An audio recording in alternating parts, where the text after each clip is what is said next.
ओम नमः शिवाय. श्री शिवलीलामृत कथासार. अध्याय 3. मित्रसह राजाची कथा. श्री गोकर्ण महाबळेश्वर महात्म्य. श्री गणेशाय नमः. हे शंकरा, तुझा जय जयकार असो. तू मांगल्याचे धाम आहेस. स्वतःच्या भक्तांच्या हृदयाला संतोष देणारा आहेस. सृष्टीरूपी फलधारी वृक्ष आहेस. नाम अनाम या लक्षणांच्या पलीकडचा आहेस. तू लक्ष्मीचा पती विष्णू यांच्या बहिणीच्या अर्थात पार्वतीच्या मनाला आनंद देणारा आहेस. तू षडाननांचा पिता आहेस. मदनांचे दहन करणारा आहेस. तू ब्रह्मानंद आहेस. तुझ्या भाळी 3रा नेत्र आहे. तू संसार भयाचे निरसन करतोस. तू त्रिपुरसुराचा अंत केलास. हे शिवा, तू सच्चोजात, वामदेव, अघोर, तत्पुरुष, ईशान, ईश्वर अशा अनेक नावांनी ओळखला जातोस.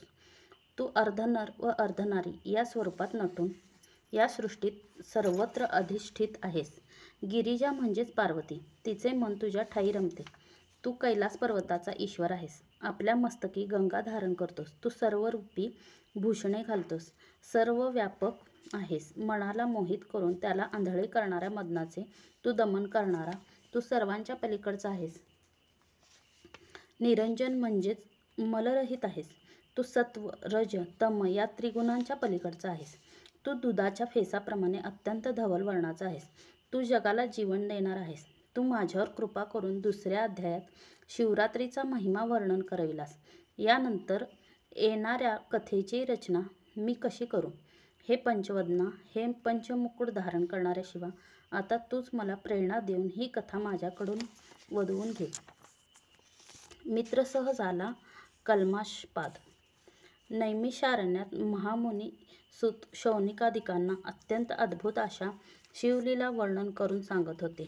त्यातील पुढील कथाभाग असा आहे. इक्ष्वाकू वंशात मित्रसह नावाचा राजा होऊन गेला. तो अत्यंत तेजस्वी होता. त्याला वेदांचे, शास्त्रांचे चांगले ज्ञान होते. ऐश्वर्य आणि पराक्रम यामुळे तो भूलोकींचा 2रा इंद्रच होता. त्याने आपल्या विशाल सेनारूपी वस्त्राने समस्त पृथ्वीला आवरणच घातले होते. जणू तो प्रताप सूर्य होता, ज्याच्या पुढे शत्रुरूपी नक्षत्र पार मावळून गेली होती. एके दिवशी तो राजा बरोबर मोठे सैन्य घेऊन शिकारीसाठी निघाला. घोर अरण्यात प्रवेश करताच त्याच्या सैन्याच्या गोंधळामुळे येथील श्वापदे घाबरून सैरावैरा पळू लागले. वाघ, लांडगे, अस्वले, सिंह, हरिणी, वनगाई, वानरे, ससे व कोल्हे असे कितीतरी पशु कोलाहल करीत धावू लागले. चातक, बदके, मोर, कस्तुरी मृग, रानमांजरे व बोके, मुंगूस, राजहंस, चक्रवाक असे अनेक वन्यजीव प्राणभयाने इस्ततः पळू लागले. यावेळी राजाने असंख्य प्राणी मारले. त्या मृगयेत राजाकडून एक महाभयंकर राक्षसही मारला गेला. तो गतप्रात होऊन पडला हे त्या राक्षसाच्या भावाने दुरूनच पाहिले होते. त्याने त्या क्षणी मी माझ्या भावाच्या मृत्यूचा सूड घेईन, या राजाला कपटाने धडा शिकवीन असा घोर प्रतिज्ञा केली. मृगयेहून मित्रसह राजा आपल्या नगरात परतला. मध्ये काही दिवस सरले. बंधूच्या मृत्यूने शोकाकुल झालेल्या त्या राक्षसाने आपली प्रतिज्ञा पूर्ण करण्यासाठी मायानी मानवी रूप धारण केले. आचार्याला शोभतील अशी मलिन वस्त्रे परिधान करून आणि खांबावर पळी, झारे असे साहित्य घेऊन तो मित्रासह राजाच्या नगरात आला. त्याने राजाची भेट घेतली व म्हणाला, महाराज, मी निष्णांत स्वयंपाकी आहे. माझ्या पाककलेची मानस आणि देवादिकही प्रशंसा करतात. सध्या काही काम मिळावे म्हणून मी आपल्यापाशी आलो आहे. मला आपल्या सेवेची संधी द्या. त्याच्या बोलण्यावर विश्वास ठेवून राजाने त्याला आपल्या स्वयंपाकगृहात आचारी म्हणून सेवेत घेतले. त्यानेही उत्तमोत्तम पदार्थ बनवून राजाचा विश्वास संपादन केला. काही दिवसांनी राजाने पितृश्राद्धासाठी कुलगुरू वसिष्ठांना आपल्या घरी आमंत्रित केले. त्यानुसार ब्रह्मदेवाचा तो पुत्र भोजनासाठी राजगृही आला. आचारी झालेला तो राक्षस राजाला धडा शिकवण्यासाठी योग्य संधीचीच वाट पाहत होता. त्याने आपला डाव साधला. गुप्तपणे नरमांस शिजवले आणि त्या भांड्यामध्ये मिसळून ऋषींना वाढले. सर्व ऋषींमध्ये वरिष्ठ असलेले वसिष्ठ त्रिकालज्ञानी होते. त्यांनी भाज्यांमधून नरमांस वाढलेले आहे हे क्षणार्धात ओळखले. मित्रसह इतका ज्ञानी असूनही त्याच्याकडील आचारी राक्षस आहे हे त्याला कसे ओळखता आले नाही त्याचे त्यांना खूप वैषम्य वाटले. आचार्याला कटकारस्थानास वाव मिळाला म्हणून त्यांनी राजालाच दोषी ठरवले आणि जागेवरून संतापून उठून त्याला शाप दिला. अरे पाप्या, मी ब्राह्मण असून मला नरमांस वाढतोस. जा, या दुष्कृत्याबद्दल राक्षस होऊन तू अरण्य संचार कर. तेथे तुला काहीही खायला मिळणार नाही. राजा संभ्रमात पडला. तो वसिष्ठांना म्हणाला, गुरुदेव, जे काही घडले त्यात माझा काय दोष? मी आचार्याला बोलावून आपल्या समक्षच विचारतो. राजाने आपल्या सेवकाला धाडले, पण त्याआधीच तो आचारी झालेला राक्षस गुप्त रूपाने वनात पळून गेला होता. हे त्याचेच कारस्थान आहे हे राजाने ओळखले. त्याच्या कृत्यासाठी आपल्याला जबाबदार धरून वसिष्ठांनी अकारण संतापाने आपल्याला शाप दिला म्हणून तोही रागावला. त्यांना उलट शाप देण्यासाठी त्याने हातात जल घेतले. ते पाहून राजाची पट्टराणी दमयंती पुढे आली. ती पुण्यवान, पतिव्रता, सुंदर, चतुर व ज्ञानी होती. तिने राजाला अडवले. म्हणाली, नाथ, हे तुम्ही काय करता? गुरुला शाप देण्याचा शिष्याला मुळीच अधिकार नाही. हे कसे विसरता? तुम्ही त्यांना शाप दिलात तर तुम्हाला एक कल्पपर्यंत नरक यातना भोगाव्या लागतील.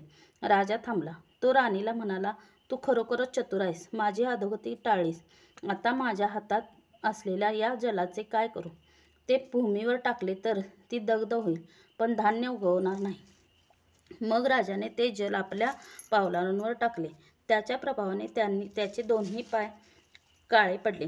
त्यानंतर कोड उठले. तेव्हापासून मित्रसह राजाला कल्पाशपाद हे नाव पडले. वसिष्ठांनीही आधीचा सर्व वृत्तांत जाणून वयोबुद्धीने राजाला उशाप दिला. तू 12 वर्षांनी राक्षस योनीत मुक्त होऊन पुन्हा राजा होशील. ते निघून गेल्यावर कल्पशपादाचे रूप पालटले. तो भयंकर राक्षस झाला. अरण्यात संचार करू लागला. तो अहोरात्र भुकेने व्याकुळ असे. वन्य पशुपक्षी मारून खात असे, पण त्याची भूक भागत नसे. ब्राह्मणीचा शाप. विशाल देही, कपाळी शेंदूर माखलेला, अकराळ विक्राळ तोंडाचा, बाहेर दाढा आलेला, पिंजारलेल्या केसांचा, तंबारलेल्या डोळ्यांचा असा तो राक्षस क्षुधाक्रांत होऊन बरीच वर्षे त्या वनात हिंडत होता.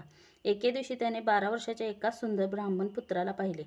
तो आपल्या लहानग्या पत्नीसह त्या वनामध्ये खेळत होता. तोच राक्षस रूपातील कल्पाशपाद त्यांच्यासमोर उभा राहिला. त्याने ब्राह्मणपुत्राला खाण्यासाठी पकडले. ते पाहून त्याची पत्नी काकुळतीला आली. राक्षसाने आपल्या पतीला जीवनदान द्यावे म्हणून करुण स्वराने रडत रडत त्याला आर्त विनवण्या करू लागली. म्हणाली, अरे तू तर पुण्यकर्म करणारा मित्रसह राजा आहेस. ऋषीपाशाने राक्षस झालेला आहेस. गोब्राह्मणांचा रक्षण करता अशी तुझी थोर कीर्ती आहे. तू माझ्या पतीला मारून ब्रह्महत्येचे पातक माथी घेऊ नकोस. त्याला सोड. मी ब्राह्मणी त्याच्या समोर गडबडा लोळी. त्याचे पाय धरले. पुन्हा पुन्हा पदर पसरून त्याची करुणा भाकू लागली. हे राजेंद्रा, माझ्यावर दया करा. माझ्या पतीला खाऊ नकोस. तू चतुर आहेस, ज्ञानी आहेस. या महापापाने तुला स्वर्ग मिळणार नाही असे परोपरीने समजावू लागले. पण त्याला तिची दया आली नाही. ती ब्राह्मणी आक्रोश करीत असताना त्याने तिच्या समोर तिच्या पतीला ठार केले आणि त्याचे मांस खाऊन हाडे तेथेच टाकली. त्या दुःखाने ती ब्राह्मणी आकांत करू लागली. कपाळ जमिनीवर आपटून तोंडात माती घालू लागली. त्या एकाकी बनात तिचे सांत्वन करायलाही कोणी नव्हते. शोकाने आणि संतापाने थरथर कापणाऱ्या त्या पतिव्रतेने राजाला शाप दिला. ती म्हणाली, अरे चांडाळा, तू माझे पती सुख हिरावून घेतलेस. मला वैधव्याचा खाईत लोटलेस. मी माझ्या पतीची संग करण्यास उत्सुक असताना त्याचा प्राण घेतलास. या अपराधाबद्दल तुला क्षमा नाही. आज तू राक्षस आहेस. उद्या शापमुक्त होऊन पुन्हा राजा होशील. तेव्हा केवळ दमयंतीच नव्हे तर कोणत्याही स्त्रीशी संगत केल्यास तुझा त्याच क्षणी प्राण जाईल. हा शाप ब्रह्मा, विष्णू, महेश्वर यांनाही परत फिरवता येणार नव्हता. ब्राह्मणीच्या मुखातून नियती अटळ वचन बोलून गेली होती. तिने रडत रडत आपल्या पतीच्या अस्थी गोळा केल्या आणि चित्ता रचून अस्थीसह अग्निप्रवेश केला. वसिष्ठाने दिलेला शाप भोगत असतानाच आणखी एक शाप राजाच्या माथी बसला होता. तो स्तंभित झाला. काय करावे हेच त्याला सुचेना. मृगये दरम्यान झालेला राक्षसाचा वध आपल्या इतका महागात पडेल आणि अनिवार्य दुःख भोगायला लावेल असे त्याच्या स्वप्नातही आले नव्हते.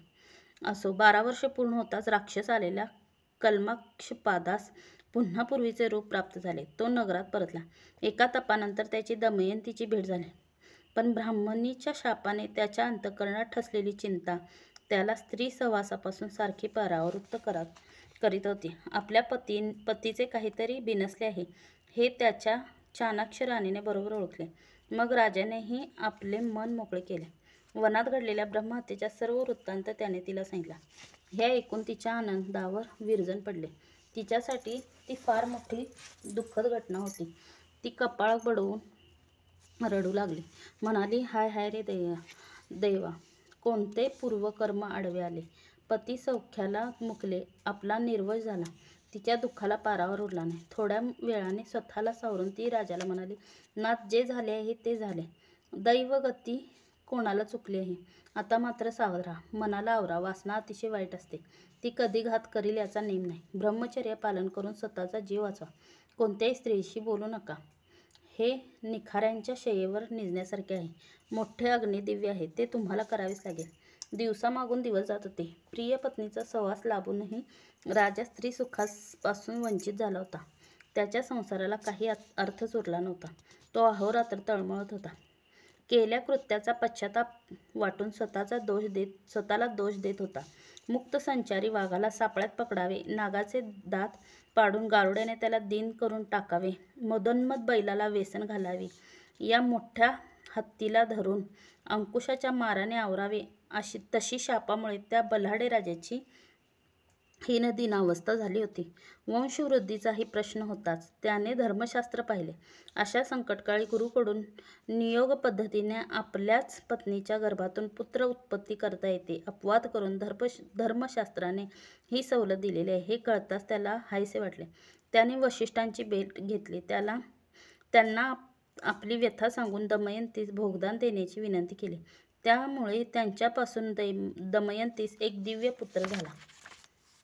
वंशवृद्धीची चिंता मिटली असली तरी मूळ समस्या तशीच होती. राजा मनोमन उबगला. त्याच्या मनात ग्रहत्यागाचे विचार येऊ लागले. सर्व प्रकारच्या राजविलासांचा त्याग करून तो अरण्यात निघून गेला. त्याच्या मनात कामवासना उठत असे. त्यावेळी तो विवेकरूपी अंकुशाने त्या कामनारूपी हत्तीला प्रयत्नपूर्वक आवरायचा. स्वतःला समजवायचा. म्हणायचा, ज्या योगे आपल्याला मृत्यू येऊन आपली पत्नी विधवा होईल हे कृत्य आपण कधीच करायचे नाही. आपली कर्मगती गहन आहे. नशिबात जे भयंकर भोग लिहिलेले आहेत ते भोगल्याशिवाय सुटका नाही. देवाला दोष देण्यात काय अर्थ आहे. असा तो राजा अत्यंत उदास होऊन रानावनात हिंडत असताना एक भयंकर पिशाच आपल्या पाठीशी सतत उभे आहे हे त्याच्या लक्षात आले. त्याच्याकडून पूर्वी ब्राह्मण दाम्पत्य मारले गेले होते. ती ब्रह्महत्याच पिशाच रूपाने त्याच्या मागे लागली होती. तो कोठेही गेला, जागा असलेला, झोपलेला असला तरी पिशाच त्याच्या पिच्छा सोडत नव्हती. आपल्या भयंकर दाढांचा करकरा आवाज करीत त्याला भेडसवायचे. त्या ब्रह्महत्यारूपी पिशाचापासून सुटका व्हावी म्हणून त्या राजाने अनेक व्रते केली, खूप दानधर्म केला, पण उपयोग झाला नाही. गौतम ऋषींची भेट. अशा प्रकारे वनात हिंडता एके दिवशी कल्माषपाद राजा मिथिला नगरीजवळ आला. तिच्या परिसरात अनेक प्रकारचे वृक्ष होते. फळांनी बहरलेली फळे झाडे होती. फुलांनी डवरलेली फुले झाडे होती. वनश्रींचे ते वैभव पाहून राजाला आल्हाद वाटला. त्याच्या थकवा कुठे गेला. त्याला खूप बरे वाटले. पण तेथेही ती ब्रह्महत्या त्याच्या मागे उभीच होती. तिचे अस्तित्व त्याच्या मनाला पोखरून टाकीत होते. तेवढ्यात त्या ठिकाणी महान तपस्वी गौतम ऋषींचे शिष्यांसह आगमन झाले. त्याच्या योगाने राजाला भाग्योदयच झाला. गरिबाला गुप्तद्रव्य ठेवा सापडावा, भुकेने व्याकुळलेल्या मनुष्यास दुधाचा समुद्र दिसावा, मरणोन्मुख माणसाला अमृत मिळावे किंवा चिंताग्रस्त चिंतामणी सापडावा, तसे झाले. गौतमांना पाहून राजाला आपल्या सर्व चिंतांचा विसर पडला. त्याने पुढे जाऊन त्यांना लोटांगण घातले. विनम्रतेने हात जोडले. त्यांचे हृदय भरून आले. तो प्रेमपूर्वक त्यांची स्तुती करू लागला. म्हणाला, हे मुनीश्वर, आज तुमची भेट झाली मी धन्य झालो. संतांचे सहज दर्शन झाले तरी सर्व पापांची निष्कृती होते. त्यांचीच कृपादृष्टी पडली तर एखादा गरीबही इंद्रासमान ऐश्वर्य भोगतो. मग अधिक काय सांगू. आपल्यासारख्या महात्म्याचा माझ्यावर दयालोभ राहो हीच विनंती आहे. कल्पाशपादाला भेटून गौतमांनाही आनंद झाला. त्यांनी त्याचे क्षेमकुशल विचारले. म्हणाले, राजा, तुझे राज्य कसे चालले आहे? तुझी प्रजा सुखात आहे ना? तुझे प्रधान व मंत्री आपापली कर्तव्ये नीट पार पाडतायत ना?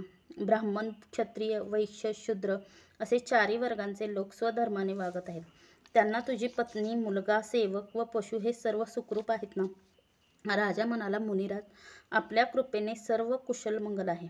आपण फार दुरून आलेला दिसता. तुमची आनंदमय मूर्ती पाहिली आणि मनाला एक नवीन उभारी आली. तुमच्या दर्शनाने माझे ब्रह्महत्येचे पातक दूर होईल असा मला विश्वास वाटतो. ते ऐकून गौतम ऋषींना मोठे नवल वाटले. त्यांनी राजाचे सांत्वन केले. तेव्हा राजाने आपला दुस्तर पूर्वकर्म त्यांना कथन केले. श्री क्षेत्र गोकर्ण महात्म्य. गौतम म्हणाले, हे राजा, मी गोकर्ण क्षेत्रातून येथे आलो आहे. हे शिवस्थान अत्यंत पवित्र असून त्याचे अपार महात्म्य कोणालाही वर्णन करता येत नाही. हे क्षेत्र म्हणजे पृथ्वीवरील दुसरे कैलासच. तेथे भगवान शंकर ओंकार रूपाने भवानीसह विराजमान आहेत. त्या अर्धमात्रारूप पीठाची नित्य सेवा देव, दानव, किन्नर भक्तिभावे करतात. तेथील शिवदर्शन ब्रह्मादिकांनाही दुर्लभ आहे. श्री विष्णू लक्ष्मीसह तेथे तपश्चर्या करतो. भक्तवत्सल असा सांब सदाशिव मृडानीसह पार्वतीसह तेथे उभा आहे. त्याच्याबद्दल अधिक काय सांगावे. तो मूर्तिमंत कैवल्य आहे. कोटी सूर्याच्या एकत्रित प्रेमे सारखा महातेजस्वी आहे. तेथील शोभा काय वर्णन करायची.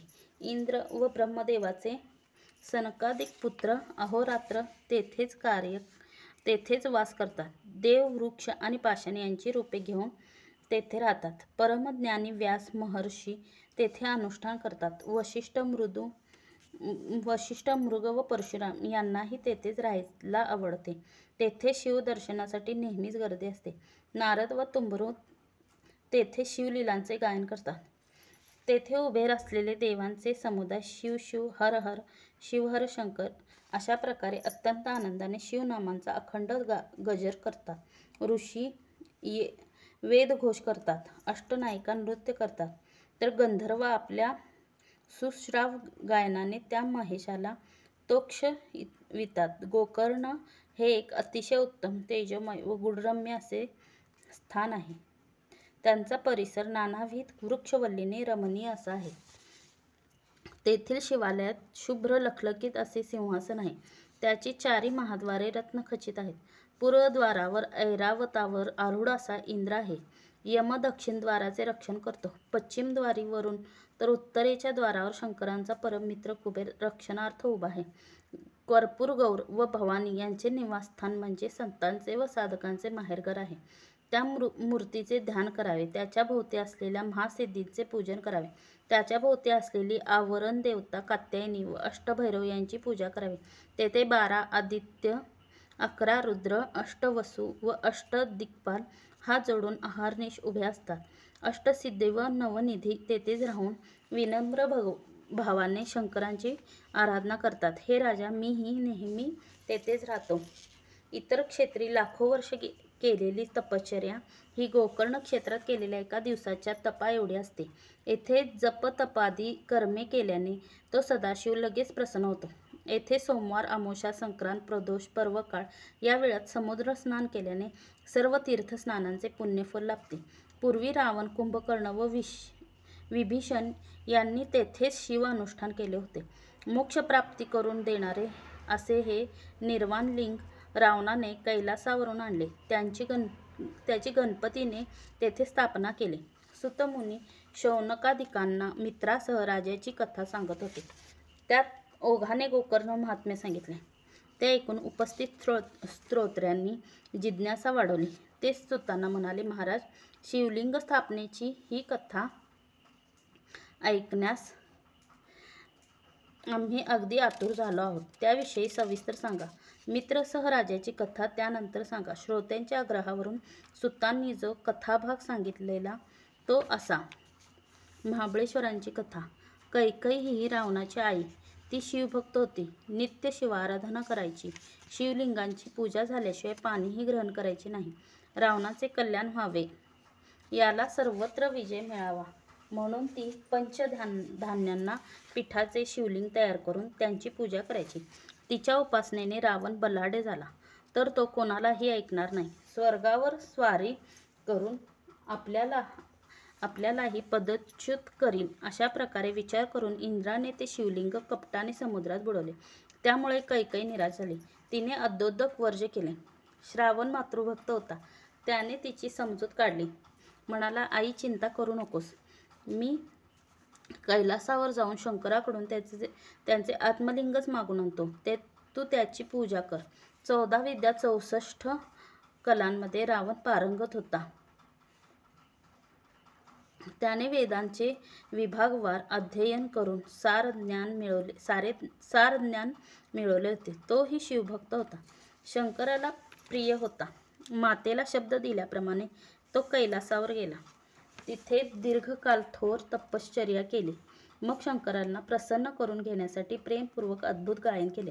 त्यासाठी स्वहस्ते आपले मस्तक छेदले.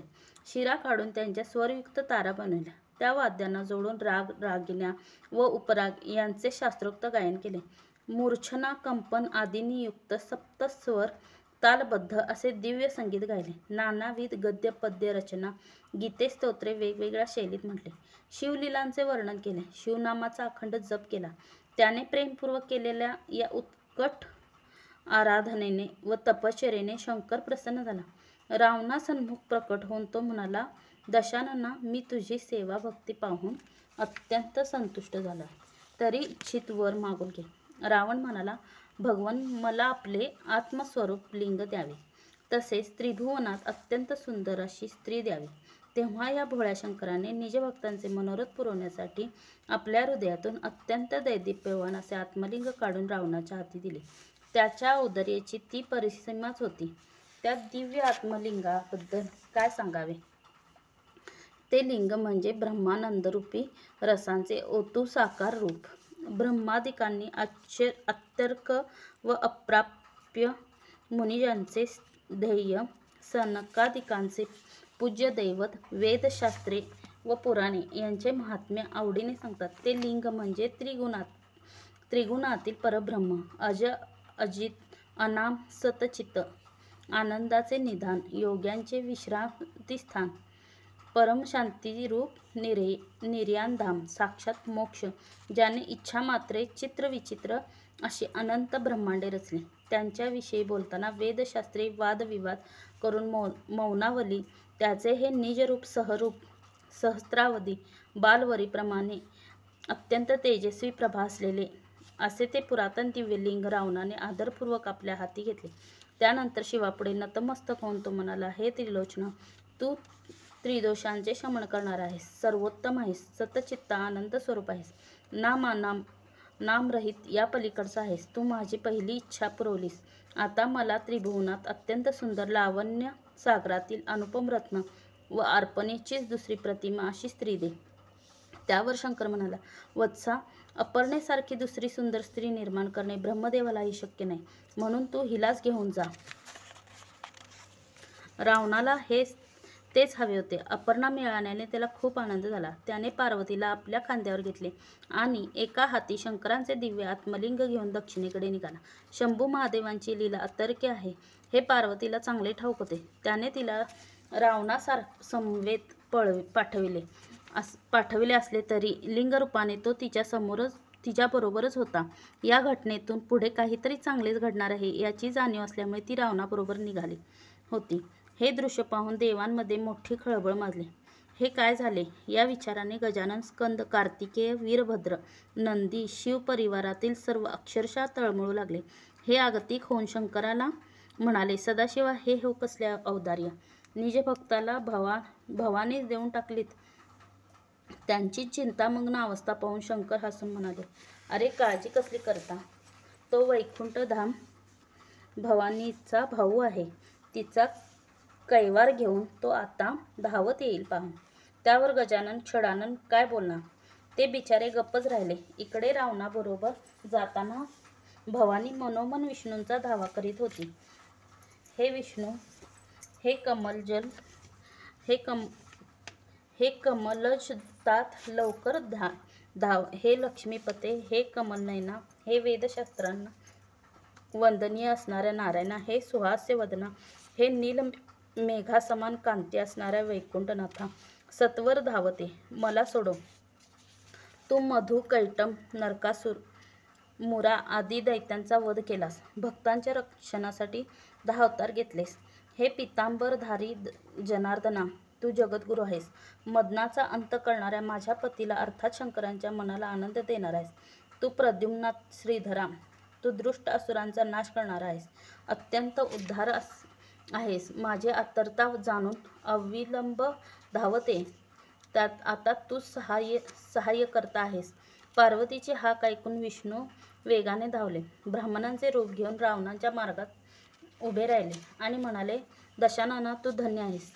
ही ललना तुला कुठे मिळाली? रावण म्हणाला, विप्रवर्य, ही साक्षात पार्वती आहे. स्वतः शंकराने मला दिली आहे. ब्राह्मण म्हणाला, काय पार्वती? तुझी फसगत तर झाली नाही? ती फार अप्रतिम लावण्यवती आहे आणि ती किती कुरूप आहे पाहिलेस का? रावण संभ्रमात पडला. त्याने पार्वतीकडे पाहिले. तिचे स्वरूप पाहून त्याला मोठा धक्का बसला. आपण अद्वितीय सौंदर्य ती अर्पणेला नेत नसून एका दंतहीन, गाल बसलेल्या, भुवयांना आठ्या पडलेल्या, अत्यंत अमंगळ अशा म्हातारीला भारावत आहोत हे लक्षात येताच त्याने तिला पटकन खाली उतरवले आणि तो तरातरा चालत शंकराकडे निघाला. त्याची फसगत पाहून ब्राह्मणाला हसू आवरेना. त्याने अपर्णेची त्याच विचित्र रूपात शक्तिपीठ भद्रकाली म्हणून स्थापना केली आणि तो वैकुंठात परतला. रावण शंकराकडे गेला आणि म्हणाला, देवा, मी तुझ्याकडे मागितले काय आणि तू मला दिलेस काय? अशी माझी फसवणूक का केलीस? अपर्णा देतो असे सांगून एक अमंगळ वृद्धा दिलीस. तुला काय म्हणावे? हे ऐकून शंकरास हसू आले. तो म्हणाला, वाटलेच होते मला. अरे, अपर्णा मोठी मायावी आहे. भल्याभल्यांना जिच्या कर्तृत्वाचा थांग लागणार नाही, ती तुला कशी सांभाळता येईल? ती अत्यंत ब्रह्मांडाचे साम्राज्य उभे करून दाखवील. या क्षणार्धात नाहीसे करील. आता मी काय सांगतो ऐक. अपर्णेसारखी सुंदर स्त्री एक विष्णूच निर्माण करू शकतो. त्याने आपल्या अंगावरील मळापासून स्वहस्ते अशी त्रिभुवन सुंदरी निर्माण केलेली आहे. तिने मायासुराची कन्या म्हणून जन्म घेतला आहे. तिचे नाव मंदोदरी. तिच्यासारखी लावण्यवती पृथ्वी तलावर शोधूनही सापडणार नाही. तिच्या अंगसुवासाने सर्पही मुग्ध होऊन तिच्याकडे धावत येतात. ती अत्यंत सुलक्षणी आहे. ती तुझी पट्टराणी होईल. ती पतिव्रता असेल. मायासूर तिचे विधिवत कन्यादान करेल. त्यावेळी तो तुला 7 कोटी मंत्रांचे गूढ सामर्थ्य असलेली एक महासंहारक शक्ती आंदण म्हणून देईल. तो शक्तीचा प्रयोग तू महाबल्याढ शत्रूवर कर. तुला यश मिळेल. हे ऐकून रावणाचे समाधान झाले. शिवलिंग घेऊन तो मार्गक्रमण करू लागला. इकडे देवाने गणपतीची भेट घेतली व त्यांची स्तुती करून म्हणाले, बा एकदंता, तू सर्व अरिष्टांचे निर्मूलन करणार आहे. तुझ्या पित्याचे आत्मस्वरूप दिव्यलिंग एका असुराच्या हाती लागणे हा आम्हा सर्वांच्या दृष्टीने घोर चिंतेचा विषय आहे. हे तू जाणतोस. हे लिंग तू सोडवून आण. त्याची अक्षय स्थापना कर. देवांची विनंती मान्य करून गणपती तऱ्हेने कामगिरीवर निघाला. तो गुराख्याचे रूप घेऊन रावणाच्या मार्गात गायी राखू लागला. त्याच वेळी ईश्वरी मायेने रावणाला लघुशंकेला जाण्याची निवड उत्पन्न झाली. मूत्र तुंबल्यामुळे त्याच्या पोटाला तडस लागली होती. तो एक पाऊल मोठ्या कष्टाने पुढे टाकत होता. स्वतःचे आत्मलिंग देताना शंकराने त्याला, हे लिंग तू जमिनीवर अजिबात ठेवू नकोस असे आधीच बजावून ठेवले होते. रावणाला काय करावे ते सुचेना. लिंग खाली ठेवावे तर तेही अनुचित. त्याने आजूबाजूला कोणी दिसते का ते पाहिले. जवळच सिद्धिबुद्धीचा दाता गजानन विप्रवेशाने गुरे राखत होता. त्याला पाहून रावणाला हायसे वाटले. त्याने हाका मारून त्या गुराखी मुलाला जवळ बोलावले व म्हणाला, अरे, मला लघुशंकेला जायचे आहे. मी जाऊन येईपर्यंत हे पवित्र लिंग तू थोडा वेळ हातात धर. त्यावर तो ब्राह्मण गुराखी म्हणाला, माझ्या गायी रानावनात पळतात, त्यांच्यावर सारखे लक्ष ठेवावे लागते. तुम्हाला लघुशंकेला किती वेळ लागेल कुणास ठाऊक. रावणाला कधी एखादा आडोशाला जातो असे झाले होते. तो म्हणाला, अरे मी आता जाऊन येतो लघुशंकेला, कितीसा वेळ लागतो. तो मुलगा म्हणाला, ते काही मला माहीत नाही. तुम्हाला वेळ लागल्यास मी 3 हाका मारेन. त्या ऐकूनही तुम्ही नाही आलात तर हे मात्र लिंग मी जमिनीवर ठेवीन. ते मान्य करून रावणाने ते आत्मलिंग त्याच्याकडे दिले आणि दूर जाऊन आडोशापाशी जागी लघुशंकेला बसला. गणपतीचे चरित्र अत्यंत अगाध आहे. शंकरांची उपासना व सेवा करता यावी म्हणून साक्षात विष्णूच गणेश रूपाने शंभूंचा पुत्र झाला होता. असो, रावण लघुशंकेत जाताच त्याने अशी अद्भुत माया रचली की रावणाची लघुशंका संपता संपेना. आता येतो असे सांगून गेलेला रावण बराच वेळ झाला तरी परतून येईना. घटकाभर थांबून गणेश त्याला म्हणाला, अहो झाले की नाही, माझ्या गायी दूर गेल्या आहेत, लवकर या. रावणाने त्याला हात हलवून थांबण्यास सांगितले. घटकाभराने त्याने पुन्हा हाक मारली, पण रावण काही ना. तिसरी घटका सरत आली. पंडितांशी वाद घालताना पाखंडी जसे ऐकत नाही तसे रावणाचे मूत्र विसर्जन संपेना. शेवटी आणखी एक हाक मारून गणपती म्हणाला, बाबा रे, तुझी वाट पाहून मी कंटाळलो. आणखी उशीर झाला तर माझ्या गायी भरकटतील. आता हे शिवलिंग तूच सांभाळ, मी चाललो. हे ऐकून रावणाने त्याला परावृत्त करण्याचा खूप प्रयत्न केला, पण त्याने त्याचे ऐकलेच नाही. त्याने ते आत्मलिंग खाली जमिनीवर ठेवले. भूमीचा स्पर्श होताच ते तिच्याशी एकजीव झाले, अगदी दृढ बसले. ब्रह्मादिकही त्याला हलवू शकत नव्हते. तेथे रावणाची काय कथा. रावण तसाच उठला. रावणाने पाय आपटीत धावला. त्याच अपवित्र स्थितीत लिंगाला उपटण्याचा प्रयत्न करू लागला. त्यामुळे पृथ्वी हादरू लागली. सर्व खटपट वाया गेली. अनंत देहकाष्ठ सोसून प्रयत्नपूर्वक मिळवलेले आत्मलिंग असे डोळ्यादेखत गमवावे लागले. याचे त्याला अपरंपार दुःख झाले. तो क्रोधाने बेभान झाला. त्या गुराखी ब्राह्मण मुलाला पकडून जबरदस्त शिक्षा करावी म्हणून मोठ्या आवेशाने तो त्याचा पाठलाग करू लागला. ते पाहून गायींच्या मागे धावणारा गजानन अचानक अदृश्य झाला. गायीही भूगर्भात गुप्त झाल्या. रावणाने धावत जाऊन एका गायीचा कान पकडला व तिला वर ओढण्याचा शर्थीचा प्रयत्न केला, पण काहीही उपयोग झाला नाही. शेवटी रावणाने त्या शिवलिंगाची तेथेच पूजा केली. ते लिंग महाबल या नावाने प्रख्यात आहे. लोक त्या शिवपीठाला गोकर्ण महाबळेश्वर म्हणून ओळखू लागले. रावण निराशेने लंकेस परतला. त्याने आपल्या मातेला सर्व वृत्तांत सांगितला. लिंग आणता आलेले नसले तरी त्याने केलेले प्रयत्न प्रामाणिक होते म्हणून तिने त्याचे कौतुकच केले. तेव्हापासून कैकसी नित्यनेमाने तेथे जाऊन शिवपूजन करू लागले. रावण, कुंभकर्ण व विभीषण तयेचे अनुष्ठान करीत असत. त्या पुण्यप्रभावानेच रावणाने देवांवर विजय मिळवला. शिवाच्या वरदानामुळे मयासुराने आपल्या कन्येचा मंदोदरीचा विवाह रावणाशी लावून दिला. महाप्रबळ शत्रूलाही परास्त करू शकेल अशी अमोघ शक्ती आंदण म्हणून दिली. रावणाचा वंश खूप वाढला. त्याला अनेक पुत्र नातू होते. इंद्रजितांसारखा पराक्रमी पुत्र, 18 अक्षहिणी इतका सैन्यभार, अपरंपार संपत्ती, सर्व प्रकारचे ऐश्वर्य, या सर्व गोष्टी रावणाला श्रीक्षेत्र गोकर्ण महाबळेश्वर येथे शिवानुष्ठान केल्यामुळेच प्राप्त झाल्या होत्या. गौतम ऋषी मित्रसह राजा म्हणाले, हे नृपोत्तमा, असे आहे गोकर्ण क्षेत्राचे महात्म्य. हे ब्रह्मादिकांनाही वर्णन करता येत नाही. तेथे शिवाचे आदिलिंग गणेशाच्या हस्ते स्थापन झालेले असल्याचे देव आणि ऋषी यांची भावभक्तीने पूजा करतात. आम्ही तेथूनच आलो आहोत. मिथिलेच्या राजाने यज्ञ यागाचे आयोजन केलेले आहे. त्याच्या निमंत्रणावरून आम्ही तेथे येत असताना मार्गामध्ये एक अद्भुत घटना घडली. ती मी तुला सांगेन ते ऐक. चांडाळ स्त्रीचा उद्धार. येथे येत असताना आम्ही एका विशाल वटवृक्षाखाली विश्रांतीसाठी बसलेलो होतो. तेव्हा एक चांडाळ स्त्री पाहिली. तिचे स्वरूप इतके अमंगळ होते की कोणालाही शिसारी यावी. जन्मापासून आंधळी, त्यात बहिरेपणा, सर्वांगाला कुष्ठरोग झालेला, शरीरावर ठिकठिकाणी जखमा होऊन त्यात किडे पडलेले, त्यामुळे येणारी असह्य दुर्गंधी, हातापायांची बोटे गळून पडलेली, दात नाहीत, कान नाक झडून गेले, कातडी जळून गेलेली, तहान भुकेने व्याकुळ झालेली, वस्त्रहीन अशी ती चांडाळीन आपले पूर्वीचे महापातके भोगीत धुळीत लोळत पडली. तिचे मरण जवळ आले होते. तेवढ्यात आम्हाला आकाशातून एक लखलखीत दिव्य विमान येताना दिसले. तिला नेण्यासाठी ते शंकराने पाठवले होते. त्यात 5 मुखे व 10 हात असलेले 4 शिवदूत बसले होते. त्यातील एक जण कोटी सूर्याप्रमाणे अत्यंत तेजस्वी होता, दुसरा चंद्राप्रमाणे शीतल प्रभा असलेला होता, तिसरा अग्नीसारखा दाहक वाटत होता, तर चौथ्याचा भाळी चंद्रकोर विराजमान होता. त्या विमानातील वादक तंत, वितंत, घन, सुस्वर अशी 4 प्रकारचे वाद्य वाजवित होते. अष्टनायिका मनोहर नृत्य करीत होता. गंधर्व, किन्नर शिवमहात्म्य गात होते. हे पाहून आम्हाला मोठे नवल वाटले.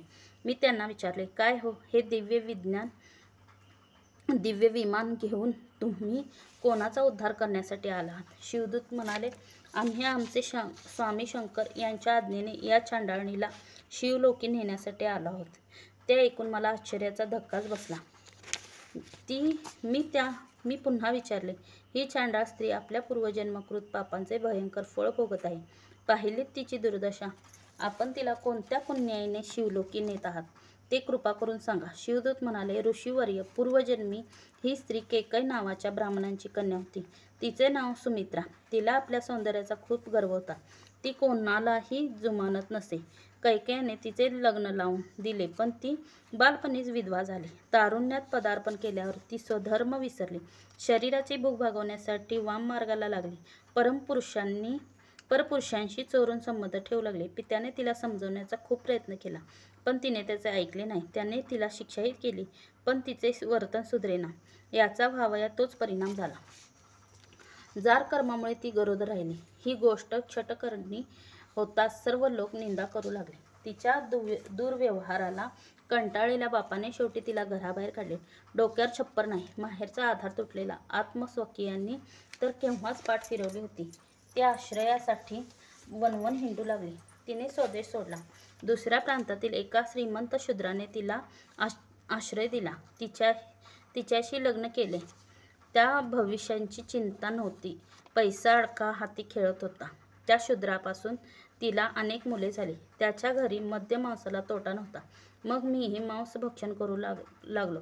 मद्याच्या धुंदीत मदमस्त राहू लागलो. अशा प्रकारे उच्च कुळात जन्मलेली सुमित्रा पथभ्रष्ट होऊन निषिद्ध आचरण करू लागली. एके दिवशी तिचा पती आपल्या सर्व लेकरांना बरोबर घेऊन शेतावर गेला होता.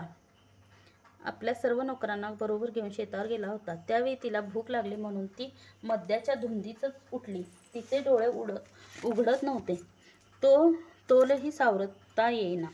तिने हातात सुरा घेतला आणि बोकड समजून चुकून गोवत्सच मारला. वासराचे केविलवाणे ओरडणे, त्याच्या आईचे आर्त हंबरणे हेही तिला ओळखता आले नाही. तिने त्याची मान कापली आणि त्याला घरात नेले. थोड्या वेळाने तिची नशा उतरली. आपण बोकडाऐवजी एक वासरू मारलेले आहे हे पाहून ती एकदम उद्गारली, शिव शिव, हे मी नकळत काय केले? गोवत्स मारला म्हणून तिला वाईट वाटले, पण भुकेचे काय? ती स्वस्थ बसू देईना. तिने अर्धे वासरू कापून शिजवले. त्यातले थोडे मांस खाल्ले.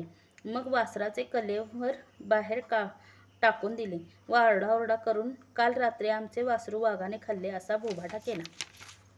कालांतराने सुमित्रा मरण पावली. तिने आयुष्यभर केलेली कुकर्म, गोवत्सवध व गोमांस भक्षणादी महापापे, त्यामुळे यमदूताने तिला निर्दयपणे मारीत मारीत यमलोकी नेले. तिला कुंभीपक नावाच्या भयंकर नरकात टाकले.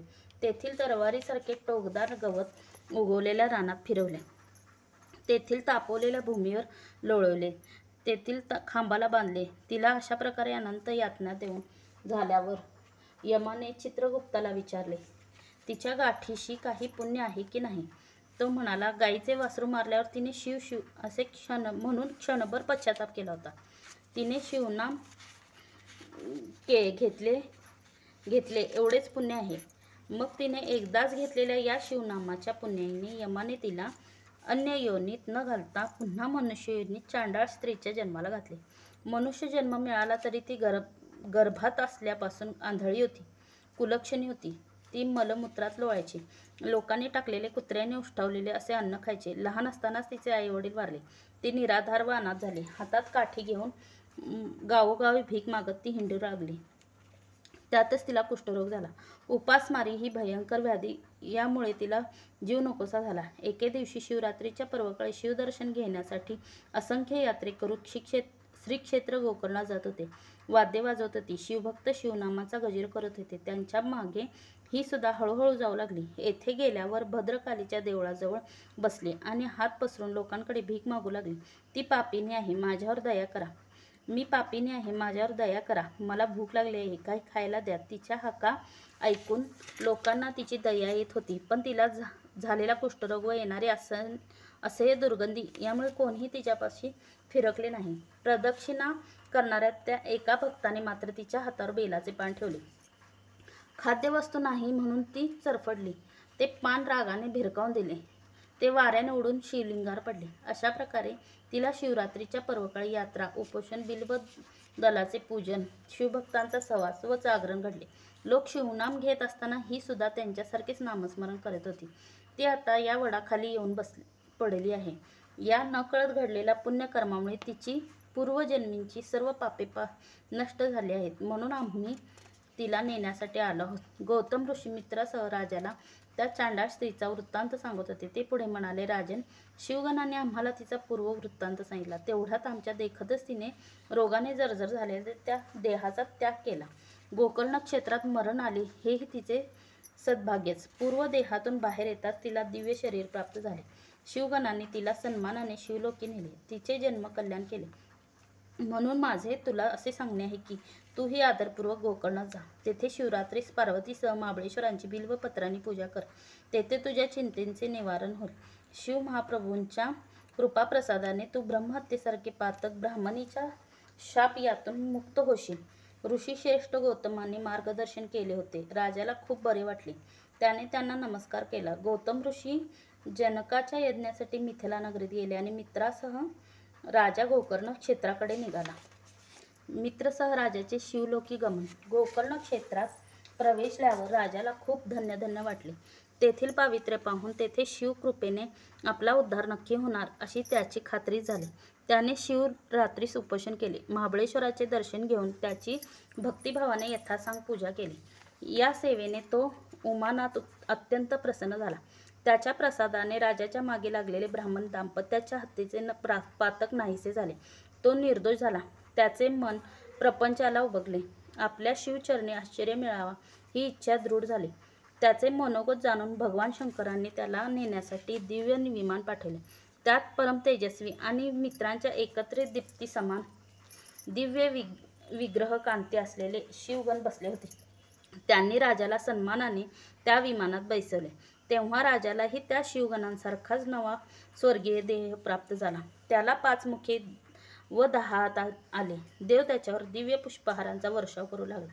अनंत प्रकारच्या मंगलवाद्यांच्या निदानाने आसमंत भरून गेला.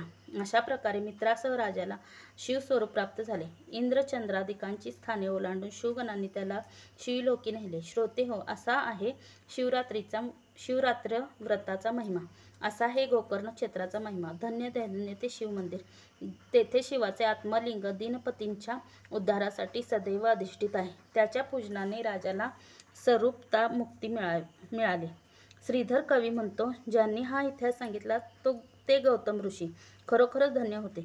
तुम्ही सर्व सज्जनांनी तो आदरपूर्वक ऐकला म्हणून तुम्हीही धन्य आहात. हंस जसे मानसरोवराला वेढून बसलेले असतात, साधक जसे इष्ट देवतेच्या सभोवती बसतात, तसे तुम्ही सर्व श्रोते शोभत आहात. तुम्ही अवधानरूपी दिव्यालंकार देऊन त्या श्रीधरांचा गौरव करत ब्रह्मानंद स्वरूप आदी पुरुष भीमा नदीच्या तीरी वास करणाऱ्या पांडुरंगा, हे श्रीधर कवीला वरदान देणाऱ्या कैलासनाथा, या पुढील सुरस कथाभाग तू माझ्याकडून वधवून घे. स्कंद पुराणातील ब्रह्मोत्तर खंडात असलेला शिवलीलामृत हा महान ग्रंथ त्याचा हा 3रा अध्याय अतिशय गोड आहे. सज्जनांनी त्याचे अखंड श्रवण करावे अशी प्रार्थना आहे.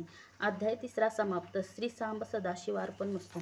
ओम नमः शिवाय. श्री स्वामी समर्थ महाराज की जय. अवधूत चिंतन श्री गुरुदेव दत्त.